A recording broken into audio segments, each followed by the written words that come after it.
აფხაზეთის ნომერ პირველი საჯარო სკოლის მოსწავლეები ახალ სასწავლო წელს განახლებულ გარემოში შეხვდებიან. აფხაზეთის ავტონომიური რესპუბლიკის მთავრობის თავმჯდომარე გიორგი ჯინჭარაძე სარემონტო სამუშაოებს და სკოლაში მიმდინარე სიახლეებს აფხაზეთის ავტონომიური რესპუბლიკის განათლებისა და კულტურის მინისტრთან და ადგილობრივი ხელისუფლების წარმომადგენლებთან ერთად გაეცნო.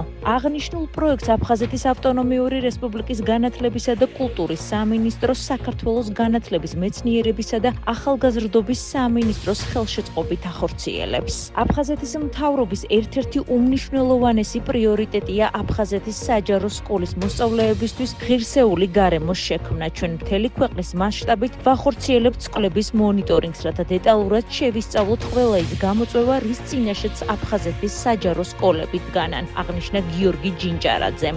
აფხაზეთის მთავრობისთვის უმნიშვნელოვანესი პრიორიტეტია, რომ ჩვენი მოსწავლეები შეხვდნენ ახალ სასწავლო წელს გაუმჯობესებულ გარემოში. მე მინდა მადლობა გადაუხადო საქართველოს განათლების, მეცნიერების და ახალგაზრდობის სამინისტროს მნიშვნელოვანი მხარდაჭერისთვის იმ პროექტის განხორციელებაში, რაც დაეხმარება ჩვენი აფხაზეთის სკოლის ინფრასტრუქტურულ გაუმჯობესებას.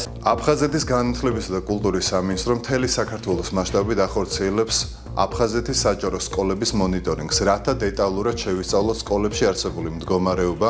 ამჟამად ვიმყოფებით ქალაქ ზუგდიდის აფხაზეთის ნომერ პირველ საჯარო სკოლაში, სადაც მიმდინარეობს განახლება, რათა ჩვენმა დევნილმა მოსწავლეებმა ახალი სასწავლო წელი დაიწყონ თანამედროვე სტანდარტებზე მორგებულ გარემოში.